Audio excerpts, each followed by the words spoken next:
को सिर्फ इलेक्ट्रॉनिक विन्यास बता पाई थी और उसका क्लासिफिकेशन बताई थी कि डी ब्लॉक एलिमेंट को 3 श्रेणी में इसको क्लासिफाई किया गया है और सीरीज का नाम था 3D सीरीज, 4D सीरीज और 5D सीरीज।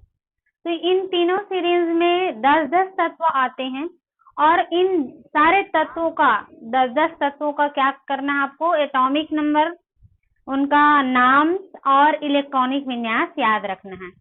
और इसके साथ मैं ये भी बताई थी कि डी ब्लॉक के जितने भी एलिमेंट्स होते हैं वो ट्रांजिशन एलिमेंट बोलते हैं हम लोग। डी ब्लॉक के सारे एलिमेंट को हम लोग क्या बोलते हैं, ट्रांजिशन एलिमेंट बोलते हैं।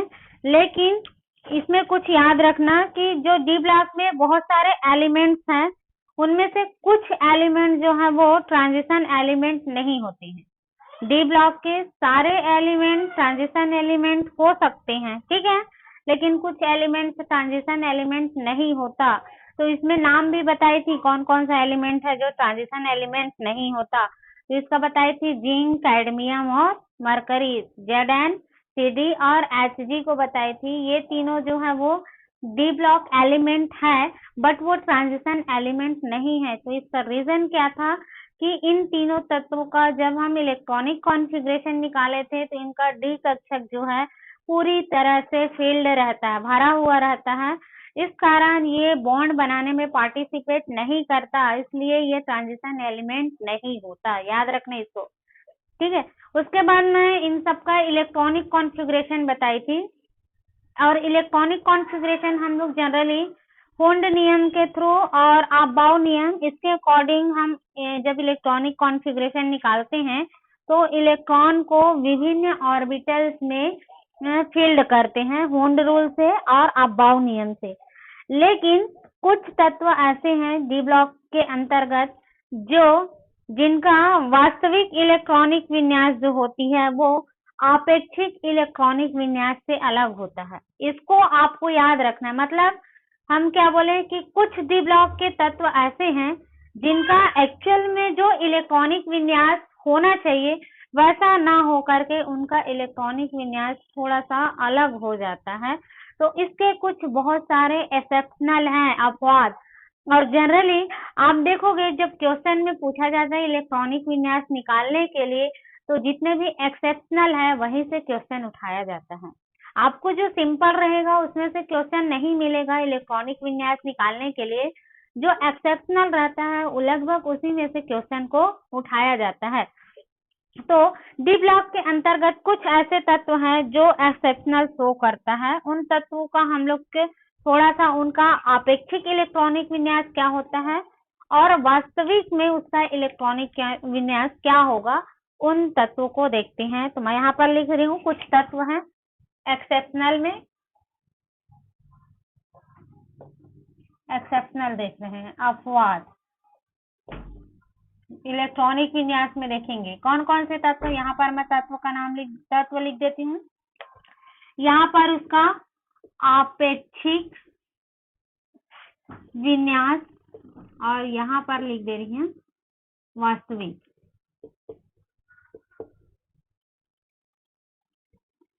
कौन कौन से ऐसे तत्व हैं जो वास्तविक विन्यास उनका अलग होता है और आपेक्षिक विन्यास उनका अलग होता है।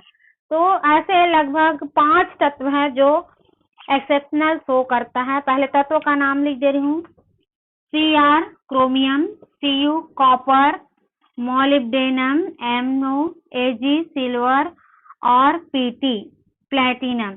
ये 5 तत्व हैं जो एक्सेप्शनल शो करता है। तो सबसे पहले हम क्या देखें, इनका एटॉमिक नंबर देख लें कितना कितना होता है। चलो बताओ एटॉमिक नंबर। क्रोमियम का कितना होता है 24, कॉपर का 29,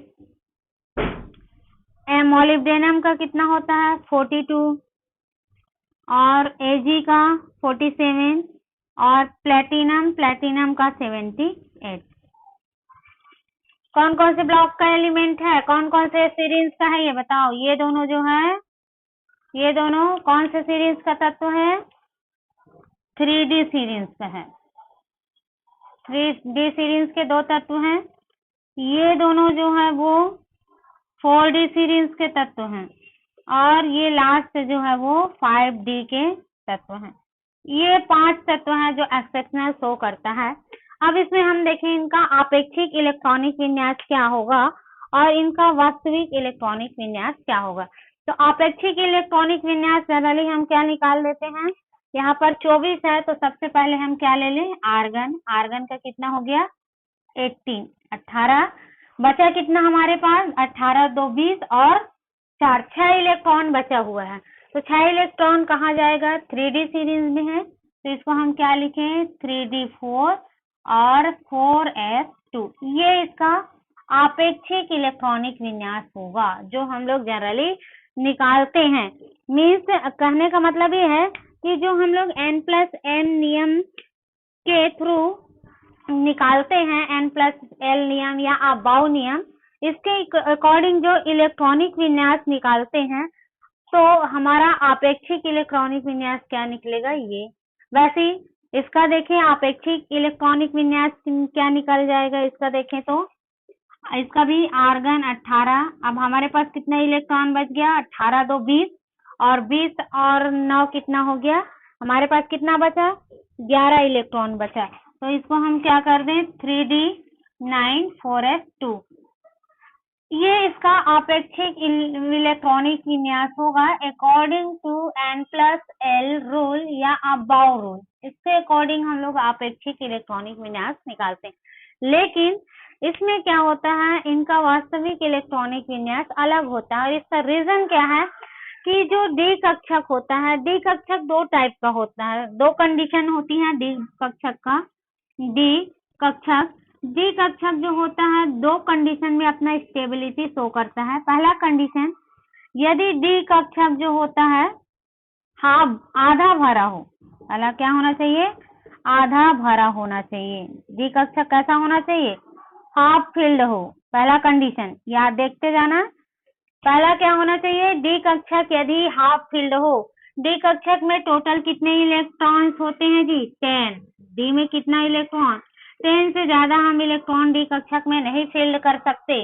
तो यदि डी कक्षक आधा भरा हो मतलब ये है कि कैसा होना चाहिए, यदि D5 हो पहला। दूसरा कंडीशन, यदि डी कक्षक क्या हो पूर्ण भरा हो। डी कक्षक क्या होना चाहिए पूर्ण रूप से भरा हो, पूर्ण भरा हो मतलब फुल फिल्ड हो। फुल फिल्ड की कंडीशन हो मतलब डी कैसा होना चाहिए डी 10 होना चाहिए। तो इस कंडीशन में क्या होता है, जब ऐसा कंडीशन रहता है तो इस कंडीशन में जो डी कक्षक होता है वो हाईली स्टेबिलिटी शो करता है।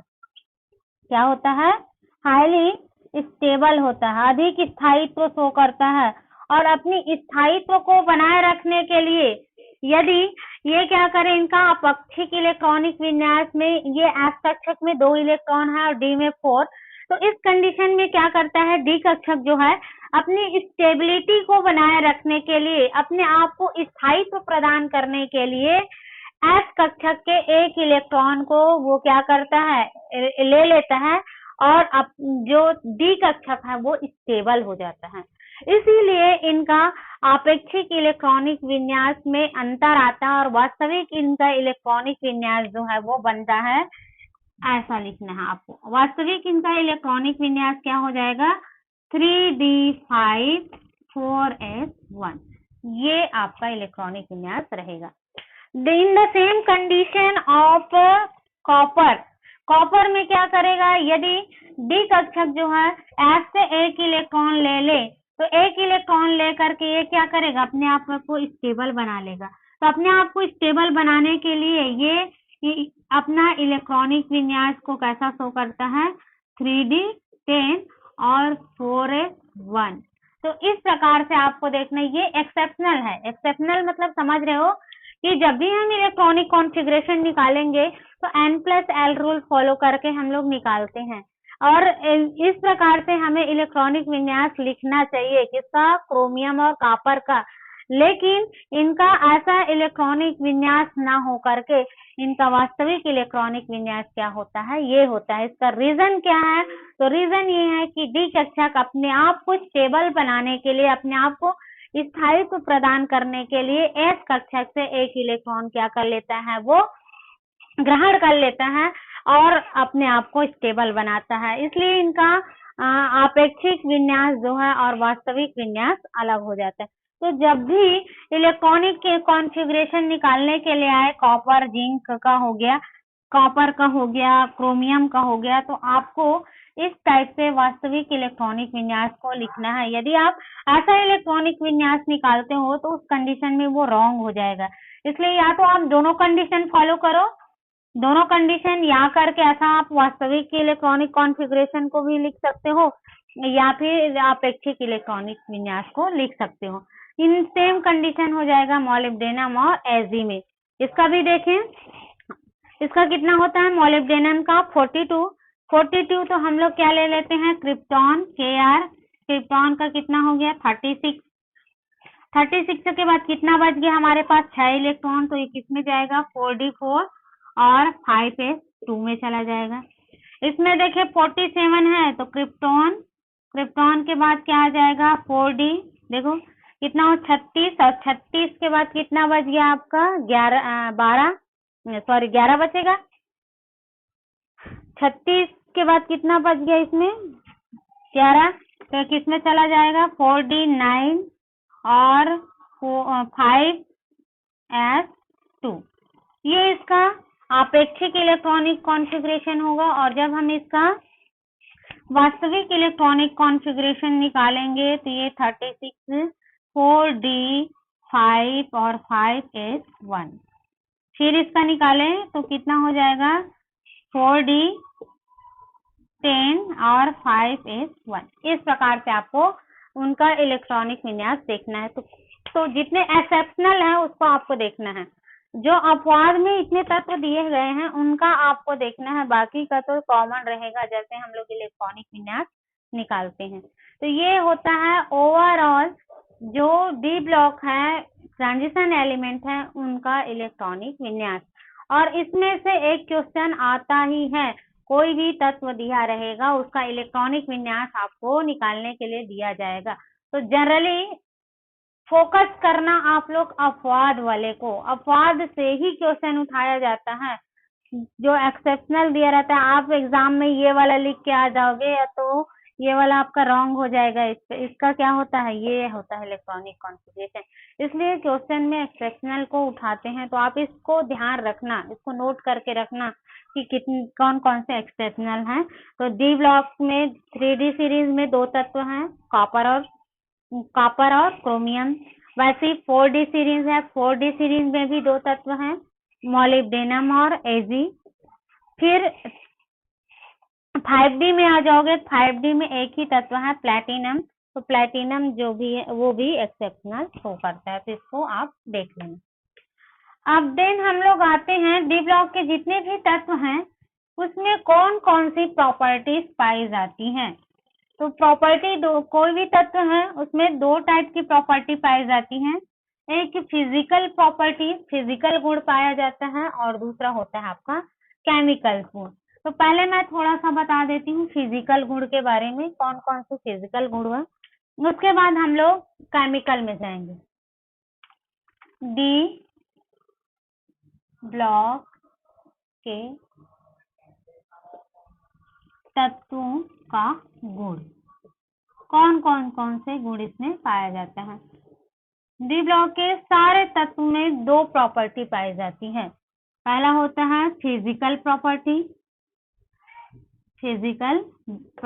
भौतिक गुण, और दूसरा होता है केमिकल प्रॉपर्टी रासायनिक गुण, केमिकल प्रॉपर्टी। तो इसमें जनरली इंपॉर्टेंट होती है केमिकल प्रॉपर्टी। फिजिकल प्रॉपर्टी को तो हम लोग इजिली एक्सप्लेन कर सकते हैं। कैसे एक्सप्लेन करें, देखो तो जितने भी डी ब्लॉक के तत्व होते हैं उस डी ब्लॉक के तत्वों की कुछ मोस्ट इंपॉर्टेंट फिजिकल प्रॉपर्टी पाई जाती हैं। पहला देखें हम लोग, जितने भी डी ब्लॉक के तत्व होते हैं वो जनरली जो है वो कंटेन मेटल्स होते हैं। याद रखना डी ब्लॉक के, पहले मैं फिजिकल को बता रही हूँ, डी ब्लॉक के सारे एलिमेंट, डी ब्लॉक के सभी एलिमेंट जो है वो मेटल होते हैं। सभी एलिमेंट क्या होता है? मेटल होते हैं, धातु होते हैं। ऑल एलिमेंट्स मेटल, ये पहला हो याद रखना आप लोग। फिजिकल प्रॉपर्टी में देखें तो डी ब्लॉक के जितने भी एलिमेंट्स होते हैं वो मेटल्स होते हैं। दूसरा, डी ब्लॉक के जितने भी एलिमेंट्स होते हैं वो मेलिएबल होता है। अब ये बोलोगे मेलिएबल वर्ड क्या है ना? मेलिएबल क्या है? तो मेलिएबल का मतलब है, मेलिएबल मतलब क्या होता है? मेलिएबल का मतलब ये है कि डी ब्लॉक, ये थोड़ा सा इसको बता रही हूँ। मेलिएबल का मतलब होता है कि ये जो डी ब्लॉक के जितने भी एलिमेंट्स हैं उस एलिमेंट को हम लोग उसको काट करके एकदम पतले पतले धातु जैसा बना सकते हैं।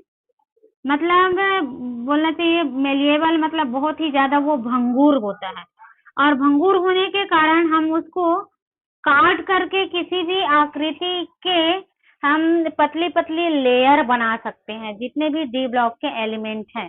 जैसे हम लोग एग्जांपल देखें, सपोज जैसे कि आप लोग देखोगे स्वीट शॉप में जाओगे, मिठाई की दुकान में, तो हम लोग मिठाई खरीदते हैं तो उसके कुछ मीठा है जिसके ऊपर आप देखोगे गोल्डन का या फिर सिल्वर का हल्का सा बारीक पन्नी जैसा लगा रहता है हल्का सा। देखो ऊपर में देखोगे तो वो जो पतली कवर होती है, पतली पन्नी होती है, वो किसका होता है? तो ये वही जो है वो मेलिएबल प्रॉपर्टी शो करता है। मीन्स पतली पतली हम उसका क्या बना देते हैं, पतली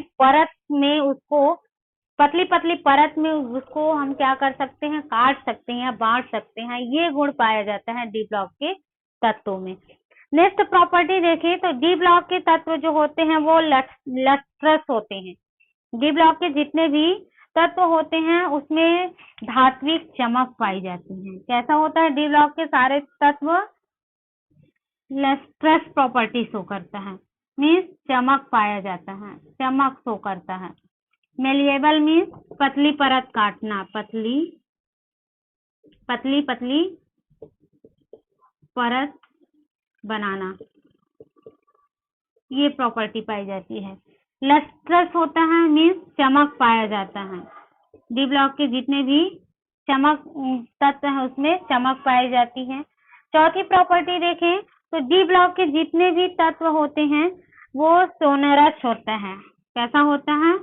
सोनरस होता है। मीन्स जब हम इसको पीटते हैं, मतलब सोनरस का मतलब होता है डी ब्लॉक के सारे तत्व जो है वो जितने भी तत्व हैं उसमें से आवाज आती है डी ब्लॉक के तत्व। जैसे डी ब्लॉक के तत्व को आप थोड़ा सा हाथ से टच किए या उसको डंडे से ऐसे थोड़ा सा उसको टच करते हैं तो उसमें से आवाज आती है, तो उसको हम क्या बोलते हैं? सोनोरस। जैसे आप देखोगे मंदिर के जो घंटे वगैरह यूज किया जाता है ना, तो वो डी ब्लॉक के एलिमेंट से ही बना रहता है, उनमें सोनरस की प्रॉपर्टी पाई जाती है। जब हम उसको छूते हैं या पीटते हैं तो उसमें से आवाज आती है, तो ये प्रॉपर्टी पाई जाती है डी ब्लॉक के तत्वों में। उसके साथ ही डी ब्लॉक के तत्व जो होता है वो डिडक्टाइल होता है। डी ब्लॉक के तत्व कैसा होता है? डिडक्टाइल मीन्स डी ब्लॉक के तत्वों को हम क्या कर सकते हैं, उसकी पतली पतली परत बना करके उसको तार के समान उसको हम क्या कर सकते हैं? मोड़ सकते हैं। तो ये प्रॉपर्टी इनमें पाई जाती है फिजिकल। मीन्स आप याद रखना कौन कौन सी प्रॉपर्टी पाई जाती है। डी ब्लॉक के एलिमेंट्स मेटल्स, मेलिएबल होता है, लस्ट्रस होता है, सोनरस होता है, और एक और होता है डिडक्टाइल। ये नेचर पाई जाती है, ये फिजिकल प्रॉपर्टी। तो इसको तो आप ओरल ऐसे ही याद रख लोगे। देन हम लोग पढ़ते हैं इनकी जो केमिकल प्रॉपर्टी है, और इसमें कुछ और चीजें हैं जैसे देखना है इनके प्रॉपर्टी में। तो इसकी प्रॉपर्टी में मेन चीज देखना है वो है इनके परमाणविक त्रिज्या के बारे में देखेंगे, उनके घनत्व के बारे में देखेंगे, डी ब्लॉक के तत्व के आयनाइजेशन एनर्जी के बारे में देखेंगे, ऑक्सीकरण अवस्था के बारे में देखेंगे। और जब भी आपको ये क्वेश्चन पूछा जाए कि डी ब्लॉक के तत्व कौन कौन से हैं और डी ब्लॉक के तत्वों की विशेषता बताइए, क्या क्या कैरेक्टर्स हैं, क्या क्या विशेषता पाई जाती है डी ब्लॉक के तत्वों का, ऐसा भी पूछा जाता है, तो इन्हीं सबको आपको बताना है। ठीक है, तो फर्स्टली हम लोग देखते हैं डी ब्लॉक के तत्वों के अंतर्गत पहला चीज देखते हैं हम लोग। डी ब्लॉक के जितने भी तत्व हैं उस तत्व में हम पहला प्रॉपर्टी या पहला गुण देखें डी ब्लॉक के तत्वों में, तो पहला गुण होता है एटॉमिक रेडियाई। पहली प्रॉपर्टी है एटॉमिक रेडियाई, परमाणविक त्रिज्या। हम क्या देखेंगे? परमाणविक त्रिज्या के बारे में देखेंगे।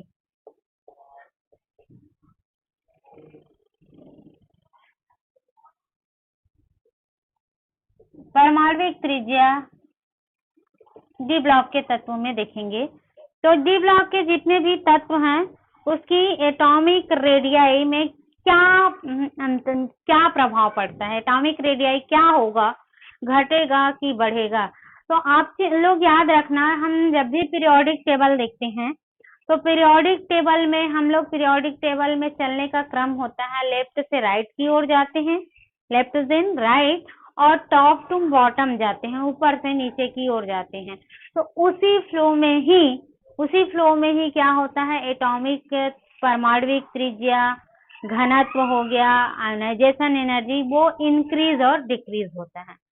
तो एक चीज आप याद रखना सबसे पहले कि हम लोग जब पीरियोडिक टेबल देखते हैं, थोड़ा सा देख लो पीरियोडिक टेबल। तो पीरियोडिक टेबल में हम लोग क्या देखते हैं, जैसे परमाणु क्रमांक बढ़ता है, हाइड्रोजन हीलियम हो गया, हाइड्रोजन के बाद हीलियम, उसके बाद जैसे ही दूसरा तत्व आ गया आपका हाइड्रोजन हीलियम, फिर lithium, beryllium, boron, carbon, nitrogen, oxygen, chlorine, नियम। मैं कुछ तत्वों को बता रही हूँ। तो पीरियोडिक टेबल में हम लोग क्या जानते हैं, थोड़ा सा देख लो पीरियोडिक टेबल में कि जैसे जैसे पीरियोडिक टेबल में बाएं से दायां जाते हैं, ये बायां हो गया, और बाएं से हम लोग कहाँ चल रहे हैं, दाएं की ओर। जब हम लेफ्ट टू राइट चलते हैं तो कुछ इसमें कन्वर्जन होती है, कुछ इनमें परिवर्तन होती हैं। जैसे जैसे हम बाएं से दाएं जाते हैं तो इनका एटॉमिक नंबर इंक्रीज होता है। जैसे लिथियम के लिए एटॉमिक नंबर 3, बेरिलियम के लिए 4, बोरान का 5, कार्बन का 6, नाइट्रोजन का 7, 8, 9 और 10।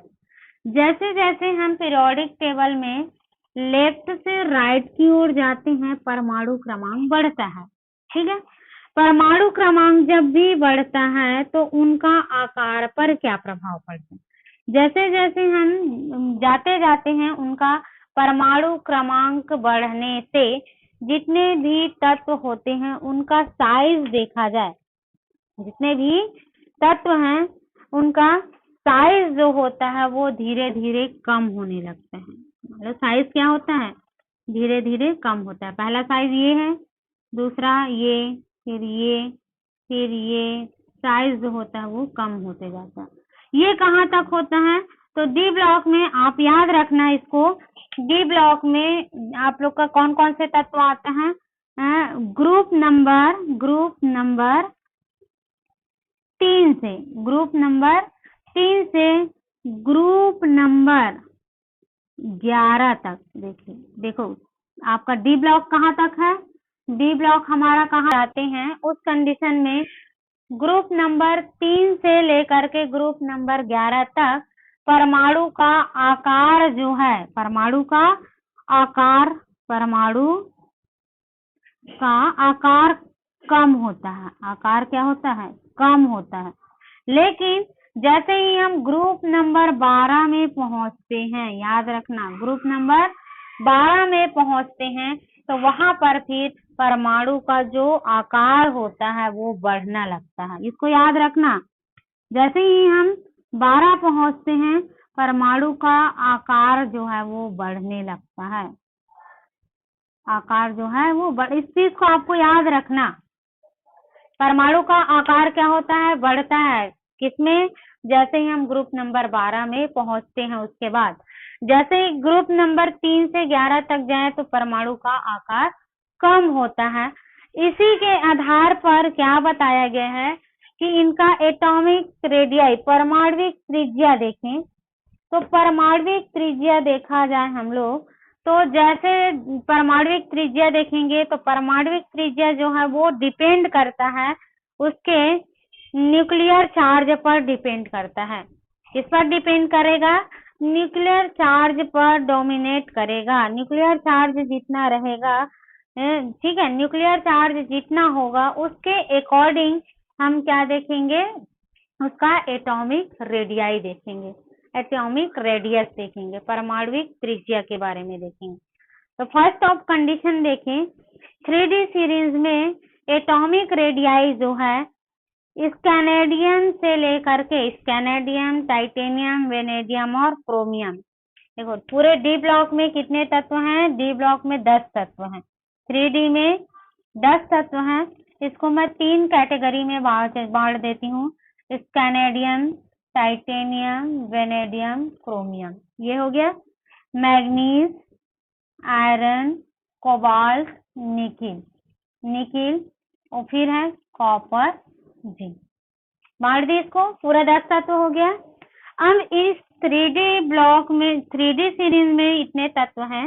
इन तत्वों में हम लोग इनकी एटॉमिक रेडियाई को देखें, परमाणविक त्रिज्या को देखें तो परमाणविक त्रिज्या क्या हो जाएगी? डिक्रीज होगा। इनका क्या होगा? डिक्रीज होगा। इनकी परमाणविक त्रिज्या क्या हो जाएगी? डिक्रीज होगा। जैसे ही हम मैग्नीशियम में आएंगे, मैग्नीशियम, आयरन, कोबाल्ट, तो इनकी परमाणविक त्रिज्या देखें तो ये परमाणविक त्रिज्या जो होता है नियरली कांस्टेंट के बराबर हो जाता है। मीन सभी की परमाणविक त्रिज्या देखें तो लगभग एक जैसे होगा। और जैसे ही हम कॉपर और जिंक में पहुंचते हैं तो इनकी परमाणविक त्रिज्या जो होती है वो इंक्रीज होने लगता है, मीन्स बढ़ने लगता है। याद रखना, इसका बढ़ेगा। इन दोनों का हम लोग किसकी बात कर रहे हैं? 3D सीरीज का, 3D में पाए जाने वाले तत्व का। तो इनकी परमाणविक त्रिज्या क्या होगी? पहले कम होगी, उसके बाद परमाणविक त्रिज्या जो है वो लगभग कांस्टेंट स्थिर हो जाता है और फिर परमाणविक त्रिज्या जो होती है वो बढ़ने लगती है। इसका रीजन क्या है? ऐसा क्यों होता है? तो इसके लिए बताया गया है कि जो न्यूक्लियर चार्ज होता है, न्यूक्लियर चार्ज जो होता है वो डोमिनेंट होने के कारण, इसमें न्यूक्लियर चार्ज बहुत ज्यादा डोमिनेट होता है, बहुत ज्यादा हावी होता है। किसमें? स्कैनेडियम, टाइटेनियम, वेनेडियम और क्रोमियम में। और जितना ज्यादा इसमें न्यूक्लियर चार्ज रहेगा उनकी पर एटॉमिक रेडियाई जो होती है वो कम होगा। मतलब इफेक्टिव न्यूक्लियर चार्ज इंक्रीज होने पर एटॉमिक रेडियाई जो होता है वो एटॉमिक रेडियस डिक्रीज होता है। याद रखना, क्या होगा? जितना ज्यादा क्या होगा? इनकी इफेक्टिव न्यूक्लियर चार्ज अधिक होता है। याद रखना इसको, ये क्या हो जाएगा? Effective nuclear charge. ये इफेक्टिव न्यूक्लियर चार्ज इसमें क्या है? हाई है, डोमिनेट हो रहा है। इफेक्टिव न्यूक्लियर चार्ज जो होता है वो क्या होता है? डोमिनेट होता है। और डोमिनेट होने के कारण ये इसके लिए क्या हो जाएगा? एटॉमिक रेडियाई डिक्रीज होगा। और इसमें इफेक्टिव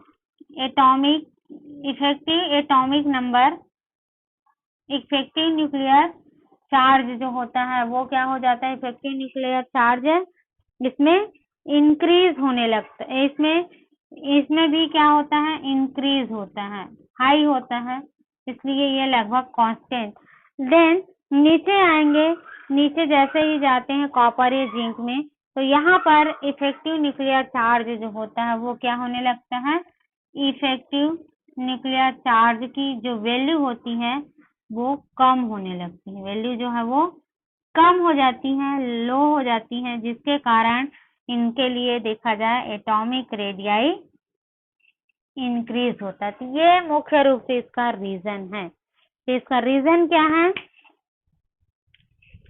कि इनके मध्य जो इफेक्टिव न्यूक्लियर चार्ज जो कार्य करता है वो बहुत ज्यादा हावी होता है और हावी होने के कारण ये क्या करता है, उसके एटॉमिक रेडियाई को डिक्रीज कर देता है। और इसको हम लोग एक ग्राफ के द्वारा भी एक्सप्लेन कर सकते हैं। मैं यहाँ पर थोड़ा सा ग्राफ बना देती हूँ। कैसे ग्राफ से एक्सप्लेन करेंगे, मान लो सपोज करो हम एक ग्राफ ले रहे हैं, उस ग्राफ में एक साइड उसका हम ले लेते हैं एटॉमिक रेडियाई को, इंक्रीजिंग एटॉमिक नंबर, ठीक है, उसका एक ग्राफ प्लॉट कर रही हूँ। और इस ग्राफ में देखें तो यहाँ पर हम क्या लिख देते हैं, इंक्रीजिंग एटॉमिक रेडियाई। और एक साइड हम दूसरे साइड ले लेते हैं, इनकी दूसरे साइड ले जाते हैं मेटेलिक रेडियाई। जब हम लोग ग्राफ प्लॉट करते हैं, देखो सीधा सीधा जब भी ग्राफ प्लॉट करेंगे तो इस कैनेडियन ऐसा ग्राफ मिलेगा हमें। कैसा ग्राफ मिलेगा, इस टाइप का ग्राफ मिलेगा। और जैसे ही लास्ट पहुंचते तो ये ग्राफ थोड़ा ऊपर उठ जाता है। मतलब ये है कि पहले क्या होगा, ये सपोज करें इस कैनेडियम, टाइटेनियम, वेनेडियम, क्रोमियम है, फिर मैग्नीज, आयरन, कोबाल्ट, निकिल, फिर कॉपर और जिंक, ये है। जब हम इसका ग्राफ प्लॉट करते हैं तो ये scandium, titanium, vanadium, chromium, manganese, iron, cobalt, nickel, copper और जिंक, Zn जिंक। तो इसमें हम लोग क्या देख रहे हैं, ग्राफ प्लॉट करते हैं तो ग्राफ जैसे ही प्लॉट करेंगे तो इसके लिए इसका एटॉमिक रेडियाई जो है वो पहले क्या होता है, डिक्रीज होगा। कहाँ तक, क्रोमियम तक, कैनेडियम, टाइटेनियम और क्रोमियम। जैसे ही मैग्नीज में आते हैं तो इनके एटॉमिक रेडियाई में ज्यादा अंतर नहीं दिखता। मतलब इनकी एटॉमिक रेडियाई जो होता है वो ज्यादा डिक्रीज नहीं होता।